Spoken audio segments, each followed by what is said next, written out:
নমস্কার, রাইজিং বাংলার পর্দায় আপনাদের সকলকে স্বাগত।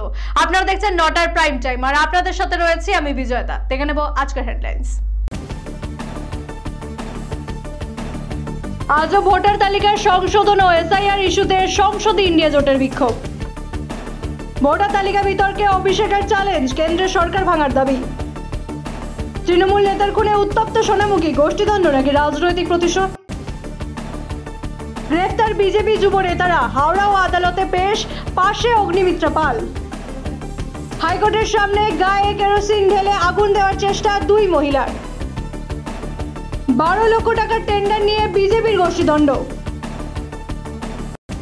মধ্যরাতের অভিযানে বিপুল আগ্নেয়াস্ত্র উদ্ধার, ধৃত পাচারকারী। টানা বৃষ্টিতে ফুলে ফেপে মহানন্দা, জলমগ্ন 2 শতাধিক বাড়ি। ভোটার তালিকার বিশেষ সংশোধন ও এসআইআর ইস্যুতে আজও সংসদে উত্তাল বিরোধীরা। ইন্ডিয়া জোটের সাংসদরা ব্যানার স্লোগানে মিছিল করে কেন্দ্রের বিরুদ্ধে তোপ দাগেন। অভিযোগ, এসআইআর বিতর্কে বাংলার মানুষকে বারবার হেনস্থা করা হচ্ছে। স্বচ্ছ ও নিরপেক্ষ সংশোধনের দাবিতে তৃণমূল সহ সব বিরোধী দল এক সুরে প্রতিবাদ জানায়। ভোটার তালিকার বিশেষ সংশোধন নিয়ে ফের একজোট বিরোধীরা। মঙ্গলবারও সংসদ চত্বরে ইন্ডিয়া জোটের পক্ষ থেকে বিক্ষোভ অনুষ্ঠিত হয়। এসআইআর ব্যবস্থার প্রতিবাদে স্লোগান, ব্যানার হাতে মিছিল করেন বিরোধী সাংসদরা। বিরোধীদের অভিযোগ, এসআইআর বিতর্কের জেরে বাংলার মানুষকে বারবার হেনস্থার শিকার হতে হচ্ছে। এই ইস্যুতে তৃণমূল কংগ্রেসেরও বিক্ষোভে সামিল হয়। সংসদ চত্বরে বিরোধীরা এক সুরে কেন্দ্রের বিরুদ্ধে তোপ দাগেন এবং ভোটার তালিকা সংশোধনে স্বচ্ছতা ও নিরপেক্ষতার দাবি তোলেন। বাংলা ভাষার অসম্মান মানছি না, মানব না, মানছি না, মানব না। বাংলা ভাষার অপমান মানছি না, মানব না, মানছি না, মানব না। বাংলা ভাষীর হেনস্থা রুখছি, রুখবো, রুখছি, রুখবো। বাংলা ভাষীর হেনস্থা রুখছি, রুখবো, রুখছি, রুখবো। গতকাল বিরোধীদের কমিশন অভিযান ঘিরে একেবারে তুলকালাম পরিস্থিতি তৈরি হচ্ছিল। তারপরও আজ সংসদ চত্বরে বিরোধীরা একজোট হয়েছে, স্লোগান দেওয়া চলছে। ব্যানার হাতে ইতিমধ্যেই সংসদ চত্বরে মকরদ্বারের সামনে অন্যান্য দিনের মতো দেখতে পাচ্ছেন বিরোধী সাংসদরা, তারা বেরিয়ে এসেছেন। বাংলার জল, বাংলার বায়ু, বাংলার পর পূর্ণ হোক, পূর্ণ হোক, পূর্ণ হোক। কলকাতা বিমানবন্দরে দাঁড়িয়ে বিস্ফোরক মন্তব্য তৃণমূল সাংসদ অভিষেক বন্দ্যোপাধ্যায়। তার দাবি, পশ্চিমবঙ্গে ভোটার তালিকা সংশোধনে আগে লোকসভা ও কেন্দ্র সরকারে ভেঙে দিয়ে গোটা দেশে একসঙ্গে বিশেষ নিবিড় সংশোধন হোক। অভিযোগ, মাত্র 1 বছর আগে লোকসভা ভোটে এই তালিকাতেই ভোট হয়েছে এবং এই ভোটার তালিকার উপর ভোট করেই নরেন্দ্র মোদী জিতে প্রধানমন্ত্রী হলেন, সরকার বানালেন, অমিত শাহ স্বরাষ্ট্রমন্ত্রী হলেন। সেটা ঠিক, কিন্তু বাংলার ভোট সামনে আসতেই কেন প্রশ্ন উঠছে, সেই প্রশ্নে তুললেন অভিষেক বন্দ্যোপাধ্যায়। তিনি ঠিক আর কি বললেন শোনাবো। কলকাতা বিমানবন্দরে দাঁড়িয়ে তৃণমূল সাংসদ অভিষেক বন্দ্যোপাধ্যায় বলেছেন, পশ্চিমবঙ্গে ভোটার তালিকা সংশোধনের আগে লোকসভা ও কেন্দ্রের সরকারও ভেঙে দেওয়া হোক, তারপর গোটা দেশে একসঙ্গে ভোটার তালিকায় বিশেষ নিবিড় সংশোধন করা হোক। তার অভিযোগ, মাত্র 1 বছর আগে লোকসভা ভোটের সময়ে এই ভোটার তালিকাতেই ভোট হয়েছে, তখন ভোটার তালিকা ঠিক ছিল। তারপর পশ্চিমবঙ্গে ভোট আসতেই সেই তালিকা নিয়ে প্রশ্ন তোলা হচ্ছে। গতকালও যেটা করেছে, এটা থেকে স্পষ্ট যে নির্বাচন কমিশনের কাছে কোনো উত্তর নেই, কোনো জবাব নেই। যে 4-5টা বেসিক আমাদের তরফ থেকে প্রশ্ন রাখা হয়েছে, যে এতদিন পরেও 2025-এ আমরা এসে কেন আমাদের ডিজিটাইজড ভোটার লিস্ট দেওয়া হবে না, কেন জোর জবরদস্তি এসআইআর করা হবে, বিশেষ করে অপোজিশন রুল যে স্টেটগুলো রয়েছে, যেখানে বিরোধী রাজনৈতিক দলগুলো ক্ষমতায় রয়েছে। এবং আমি ইলেকশন কমিশনের কথা যদি ঠিক ধরেই নিই যে ভোটার লিস্ট বা ইলেকটোরাল রোলে অনিয়ম বা গরমিল রয়েছে, আমি তর্কের খাতিরে ধরে নিচ্ছি যে তারা ঠিক বলছে, তাহলে প্রথম ধাপ কি হওয়া উচিত, যে এই ইলেকটোরাল রোল বা এই ভোটার লিস্টের বেসিসে যারা নির্বাচিত হয়েছে এবং যে সদ্য সমাপ্ত 1 বছর আগেকার লোকসভা নির্বাচন এই ভোটার লিস্টের বেসিসে হয়েছে, এই ভোটার লিস্টের বেসিসে দেশের প্রধানমন্ত্রী নির্বাচিত হয়েছে, এই ভোটার লিস্ট যেখানে ইলেকশন কমিশন বলছে ভুল, অনিয়ম, গরমিল রয়েছে, এই ভোটার লিস্টের বেসিসে দেশে সরকার তৈরি হয়েছে, প্রধানমন্ত্রী থেকে স্বরাষ্ট্রমন্ত্রী থেকে প্রতিরক্ষা মন্ত্রী থেকে সবাই হয়েছে। পুরো ইউনিয়ন গভর্নমেন্টকে রিজাইন করা উচিত। ফের আরো একবার তৃণমূল নেতা খুন। বাঁকুড়া সোনামুখীতে তৃণমূলের বুথ কনভেনার সেকেন্দার খাকে খুন করে খুন। সোমবার রাতে পখন্না বাজার থেকে বাইকে ফিরছিলেন, তখনই পিছন থেকে দুষ্কৃতীদের গুলি। ঘটনাস্থলে মৃত্যু হয় তৃণমূল নেতা। তৃণমূলের অভিযোগ, বিজেপি ও সিপিএম এর যোগসাজশে এই খুন। বিজেপির পাল্টা দাবি, তৃণমূলের গোষ্ঠীদ্বন্দ্বের ফল এই হত্যাকাণ্ড। ঘটনা তদন্ত শুরু করেছে পুলিশ।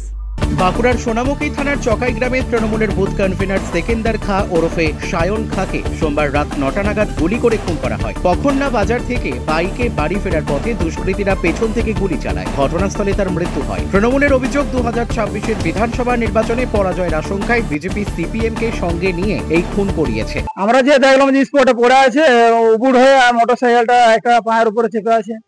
কোন দল করতো? এর দল করতো টিএমসি। কারা গুলি করেছে কি মনে করছে? গুলি করেছে আপনার বিজেপি আর এই সিপিএম। চিহ্নিত করেছেন যারা গুলি করে? যারা গুলি করেছে তাদেরকে আমরা চিনতে পারি নাই, কিন্তু অ্যারেস্ট হয়েছে বলছে দুজন।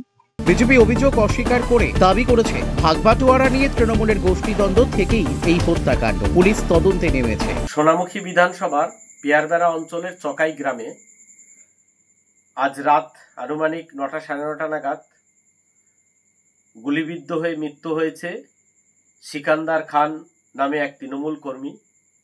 ওই চকাই গ্রামে এর আগেও গুলি চালার ঘটনা ঘটেছে।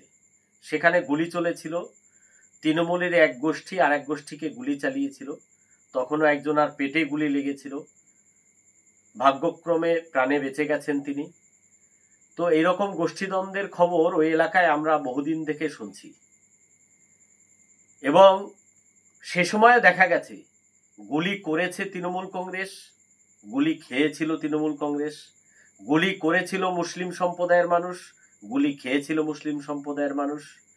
এবারে যখন এই সিকান্দার খান নামে ব্যক্তি মারা গেছেন, তৃণমূল কংগ্রেস বলছে বিরোধীদের চক্রান্ত, বিরোধীদের হাত আছে।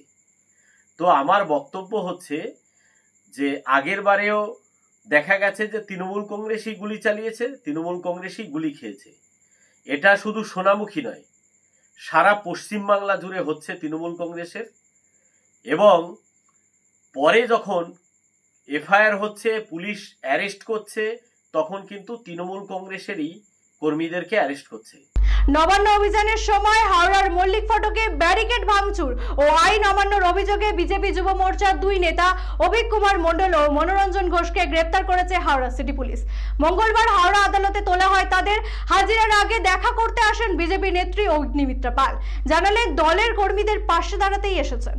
গত শনিবার নবান্ন অভিযানের সময় হাওড়ার মল্লিক ফটকে পুলিশের ব্যারিকেড ভাঙচুর ও আইন অমান্যের অভিযোগে আসানসোল দক্ষিণ কেন্দ্রের বিজেপি যুব মোর্চার দুই নেতা অভিক কুমার মণ্ডল ও মনোরঞ্জন ঘোষকে সোমবার হাওড়া সিটি পুলিশ গ্রেপ্তার করে। মঙ্গলবার তাদের হাওড়া আদালতে তোলা হয়। আদালতে হাজিরার আগে ধৃতদের সঙ্গে দেখা করতে আসেন বিজেপি নেত্রী ও বিধায়ক অগ্নিমিত্রা পল। তিনি জানান, প্রথমে দুজনকে রানীগঞ্জের পাঞ্জাবি ফাঁড়িতে আটকে রাখা হয়েছিল, পরে হাওড়ায় এনে গ্রেপ্তার করা হয়। দলের কর্মীদের পাশে দাঁড়াতেই তিনি আদালতে এসেছেন বলে জানান। আমার বিধানসভার দুজন যুব মোর্চার কার্যকর্তা অভিক মণ্ডল এবং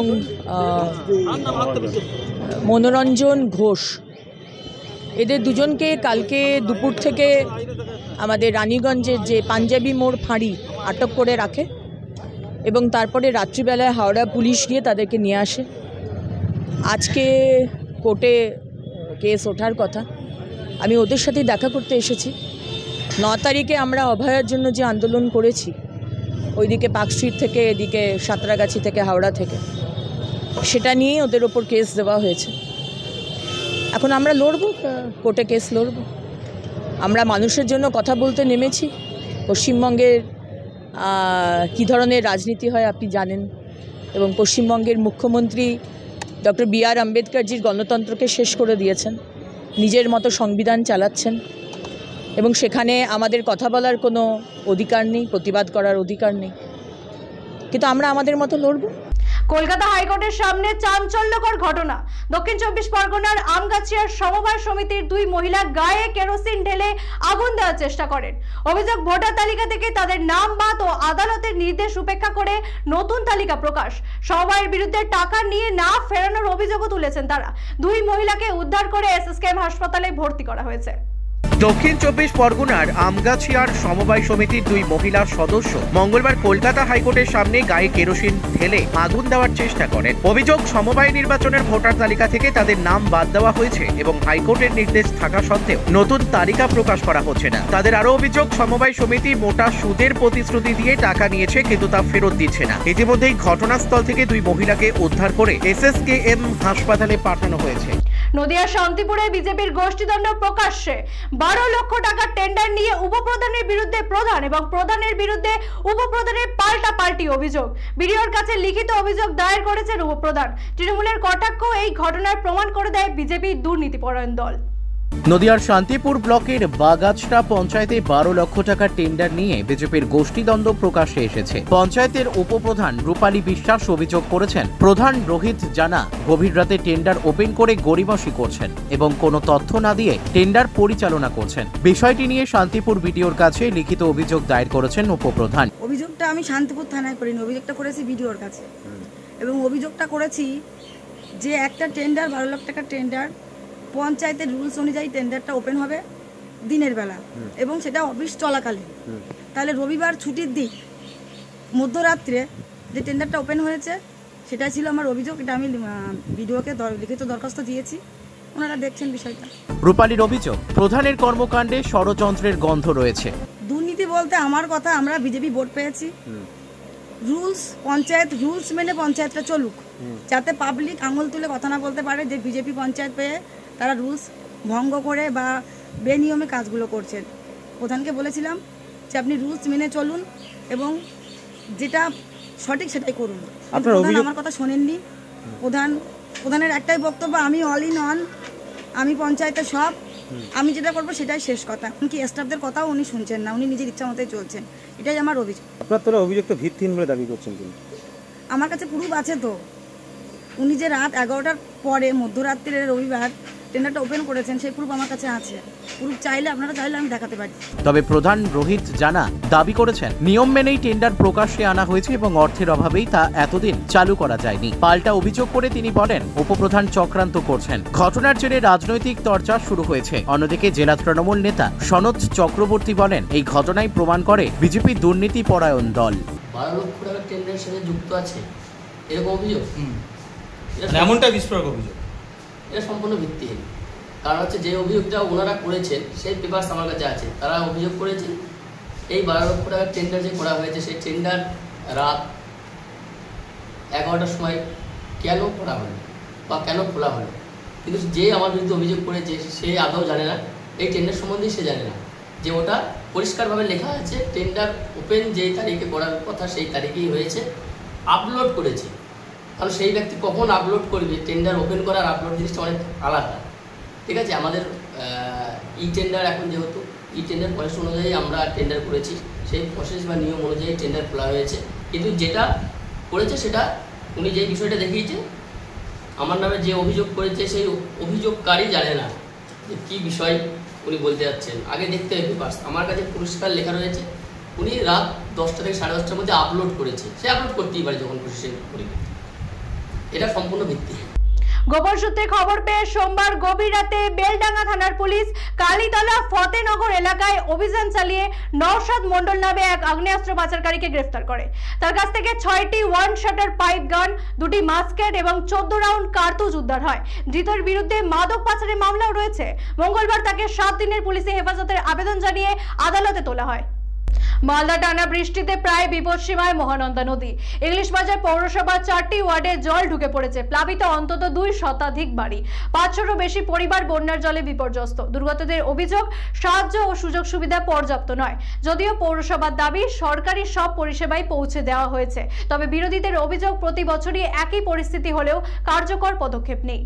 মালদার মহানন্দা নদী প্রায় বিপদসীমায়। টানা কয়েকদিনের বৃষ্টিতে নদীর জল ঢুকে পড়েছে ইংলিশ বাজার পৌরসভার 8, 9, 12 ও 13 নম্বর ওয়ার্ডের অন্তত 2 শতাধিক বাড়িতে। কারো বাড়ির ছাদ পর্যন্ত জল, তো কারো ঘর পুরোপুরি তলিয়ে গেছে। আরো কিছু এলাকা প্লাবিত হওয়ার আশঙ্কা রয়েছে। প্রতি বছরের মতো এবারও মহানন্দার 2 পাড়ের 500-ও বেশি পরিবার বন্যার জলে বিপর্যস্ত। রাজ্য সরকারের পক্ষ থেকে ফ্লাড সেন্টারের ব্যবস্থা থাকলেও দুর্গতদের দাবি সাহায্য পর্যাপ্ত নয়, সেই প্রয়োজনীয় সুযোগ সুবিধা। যদিও ইংলিশবাজার পৌরসভার দাবি থাকার ব্যবস্থা থেকে শুরু করে সরকারি সমস্ত পরিষেবাই পৌঁছে দেওয়া হয়েছে দুর্গতদের কাছে। তবে বিরোধীদের অভিযোগ প্রতি বছরই একই পরিস্থিতি হলেও কার্যকর পদক্ষেপ নেই।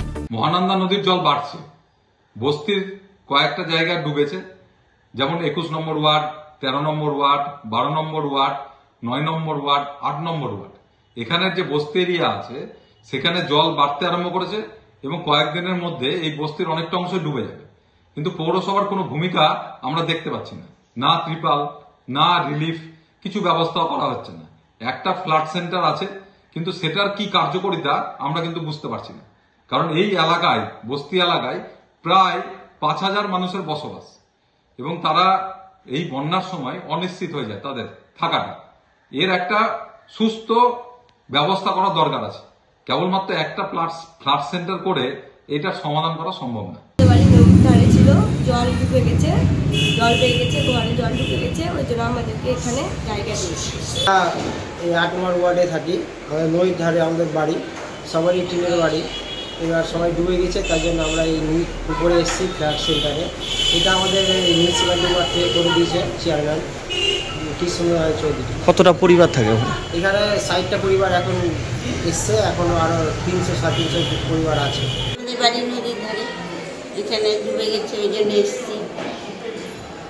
আগে কোথায় থাকতেন আপনারা? আমরা নদীর ধারেই বরাবর থাকি। তার আগে ডুবে গেলে আমরা মাঠেই থাকতাম, এখানে নিজের ঘর উঠিয়ে নিয়ে এনে থাকতাম। তখন বললো কি যে আমরা ফ্ল্যাট করে দেবো, ওই জন্য আমরা ছেড়ে দিলাম, এখন ফ্ল্যাট করে দিয়েছি।